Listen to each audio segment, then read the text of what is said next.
Daphne. Welcome to Keys to the Future, celebrating Women in Construction Week. My name is Lacee Martinez, and we're talking to some of our colleagues here, women in construction. And welcome, Katrina Bamba. Hi, Katrina.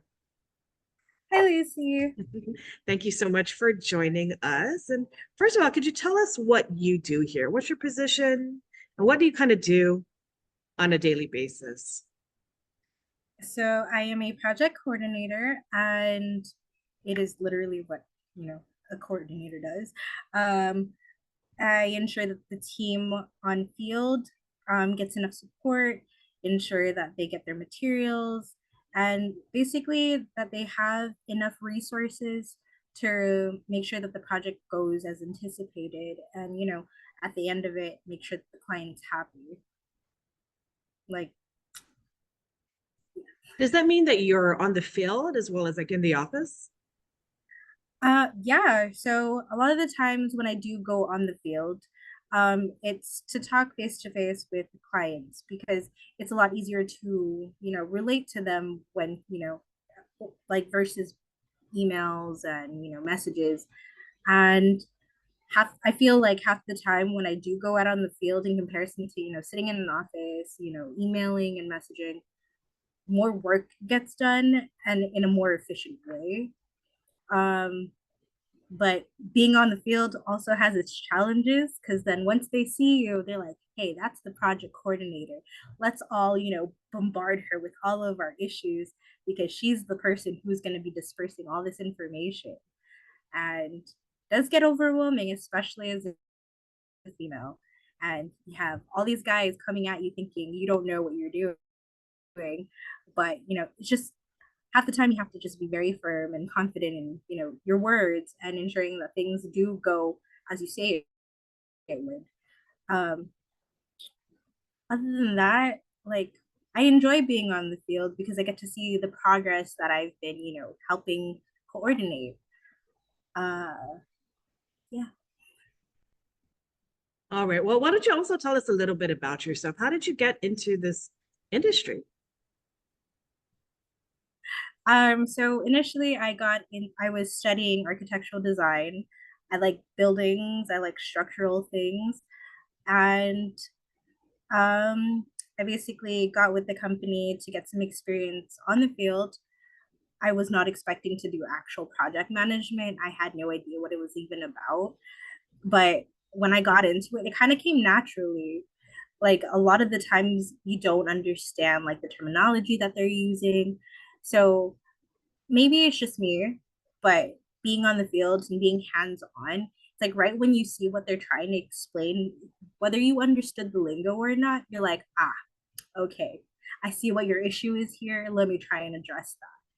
Half the time I don't have the answer, but then that's when I get to work with upper management to address these issues. And in the end, like 99% of the time, the client's happy, and that's all that really matters. You were saying that you went to school for architecture and design, Architectural design. So architectural design.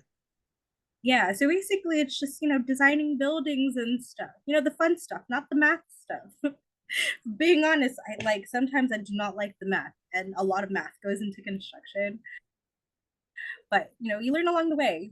There's a lot of like I said, there's a lot of challenges. Um, but even with my background in architectural design, and it still actually applies to this whole coordination, like role that I'm in.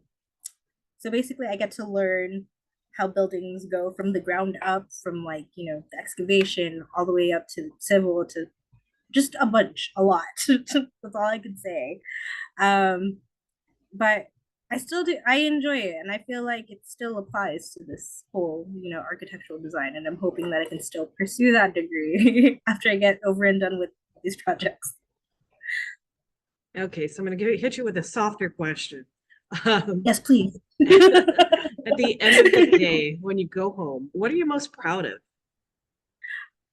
I would have to say being able to accomplish, you know, any issues that a client might have had.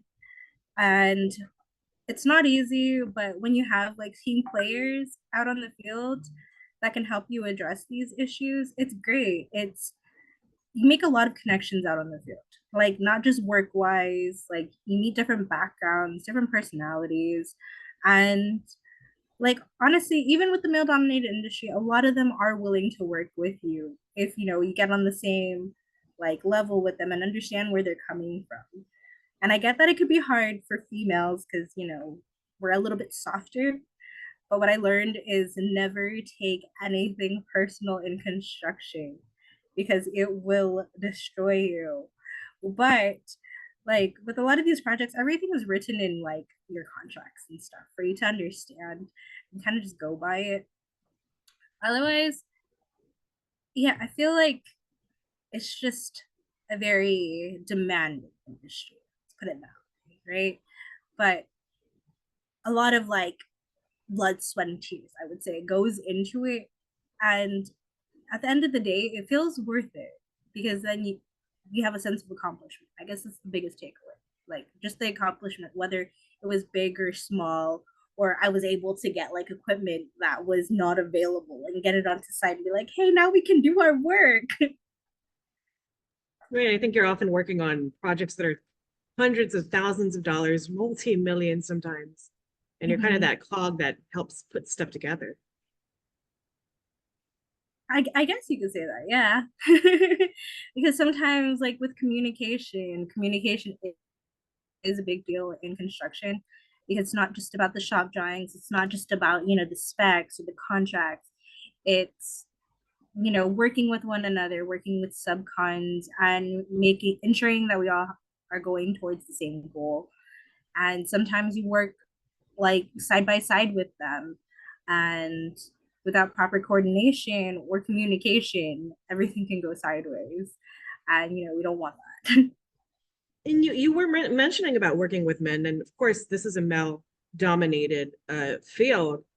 Have you ever had any negative encounters with anyone or challenges, perhaps because you're a woman?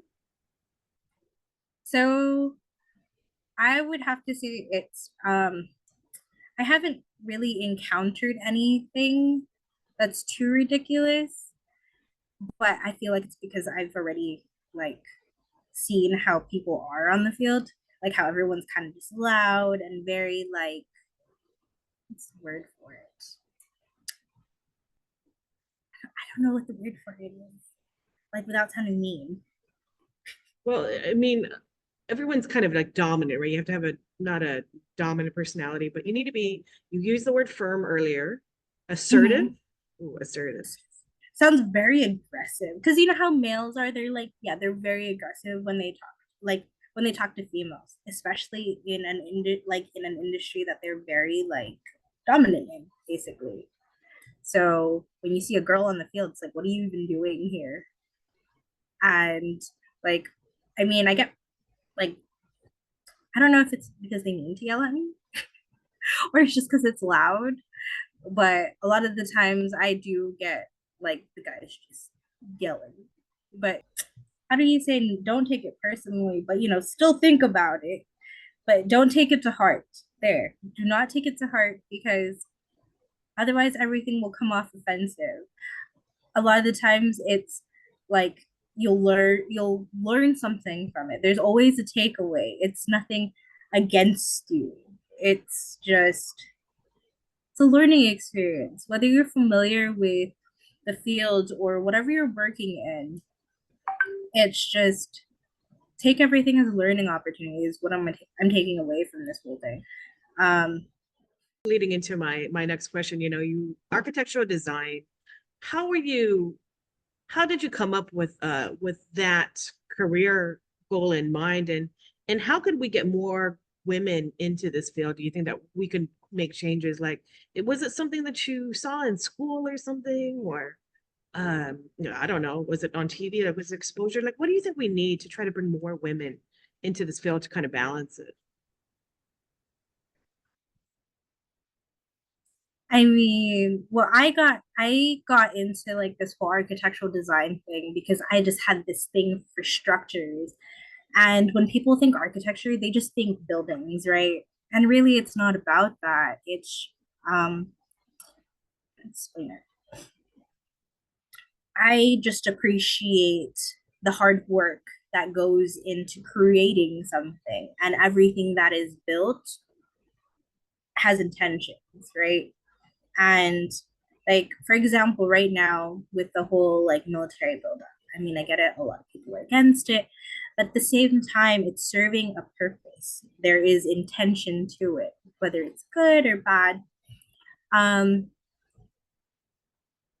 I mean, for I feel like for more females to come up, like to feel a little bit more confident about going into the field, it's just you have to be a strong individual. Does that make sense at all? I think so, right? Rather than just kind of ushering us into the same old fields, right? This is a Yeah. tough field. You have to be strong and firm, like you said. So, oh no, that's a good tip. Okay, so my last question here is, what would you say to that little girl or that teenager or even an adult? Because some of our colleagues too are entered this field pretty late in their careers, and what would you say to them to try to inspire them to enter this field? I mean, the best advice that I could give without making it sound intimidating at all is, if you want to make any difference in the world, right? So it doesn't apply just to construction. If you want to make a difference in the world, whether it be in a male dominated industry or, just anywhere, just be strong, be confident, be firm in what you know, and sometimes just be a little bit aggressive, and don't take things personal, especially if you have a common goal. um Having a strong team always helps. Asking questions never hurt anyone. um just never be too timid to reach out when you need it, because there is no right or wrong questions. um don't let anyone undermine you just because you're a female. Your gender does not make any difference to your capacity. It does not make any difference of like what decisions you can make for, for big scaled projects, because either way you will make a difference. Like we've had previous females on the field, and obviously, didn't last too long. And the best I usually give them is, just be strong. Like, do not take it personal. And a lot of the times they cry and they're like, I wish I was like you. And it's like, no, you do not want to be like me. Like, you need to be yourself, because if the guys see that you're not your authentic self, they can be like, oh, this person's weak. I can step all over this person. And that's not what you want. Because a lot of the times, like, the guys in the field will be insistent and be like, no, we need this.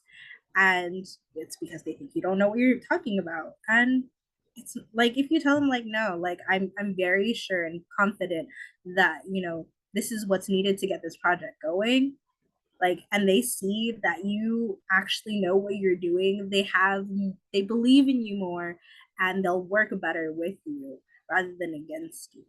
Make Right, sense? it kind of eliminates that